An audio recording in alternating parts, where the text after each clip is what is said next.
Hello, I am the unapologetic Canadian, also known as Leaf, and today I will be talking about Rocko's Modern Life Static Cling, the new Netflix special that people are big mad about on the internet. Not everyone, but there's enough that it caught my attention. Why are they big mad, you may ask? Well, because there's a transgender character in the show, and they don't like that. They think Netflix is to blame. They're saying Netflix has ruined yet another beloved cartoon. Well, I hate to break it to them, but really I don't, because this is fun.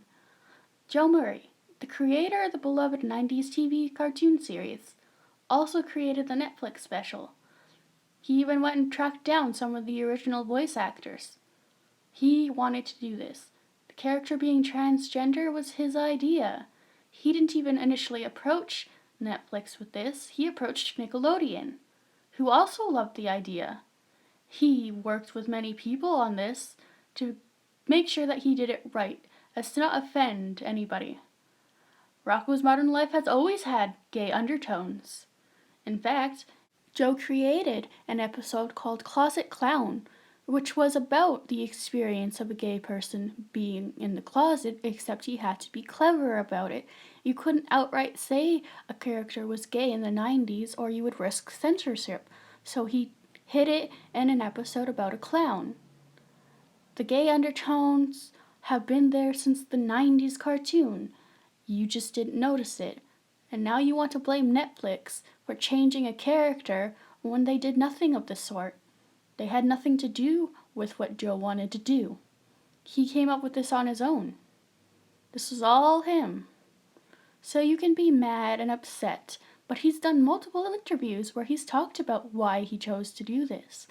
To him it made sense, it fit in with the original show.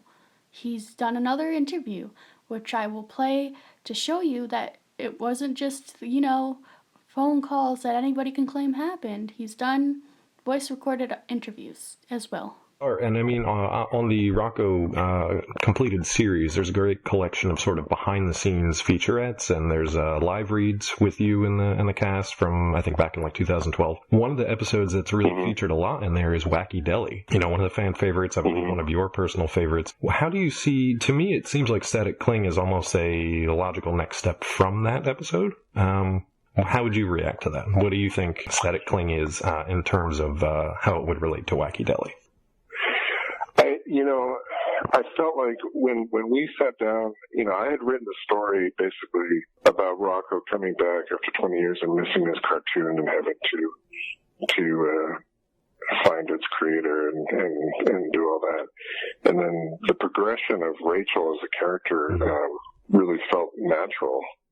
And also, it kind of felt like that we were saying something about this character, but also about relationships and about change and about, how things develop. What are you going to go through in your life? There's a lot of soul searching involved, and Rachel always had a lot of soul searching going on.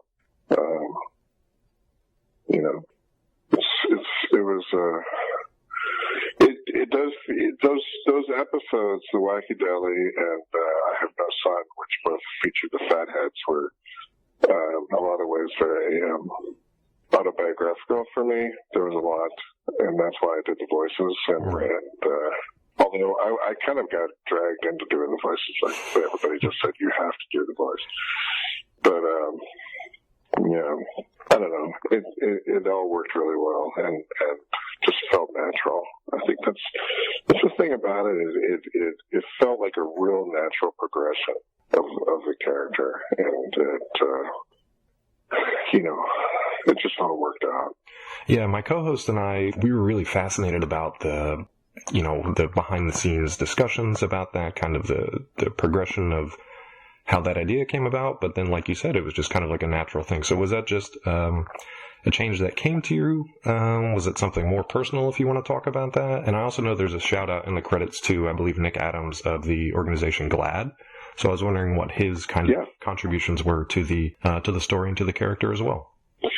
Yeah, basically, the representation of transgender in the modern day has developed and progressed so much that was something we could, celebrate and the progress of it. And that was a change in itself. So I went to Nickelodeon and I pitched it, and it was a little, they were a little shocked at first, right. And there was a little bit of hesitancy, and so Chris Viscardi, who was the executive, who was amazing on this project, went to Seema Sargami, who was the president of Nickelodeon at the time, and she thought it was great. She said, "Let's do it." And she said, but only if we have GLAD involved to make sure we do it right. And I was totally on board with that. I thought that was a great idea. So it was Seema's idea, Seema and Chris, to bring GLAD in.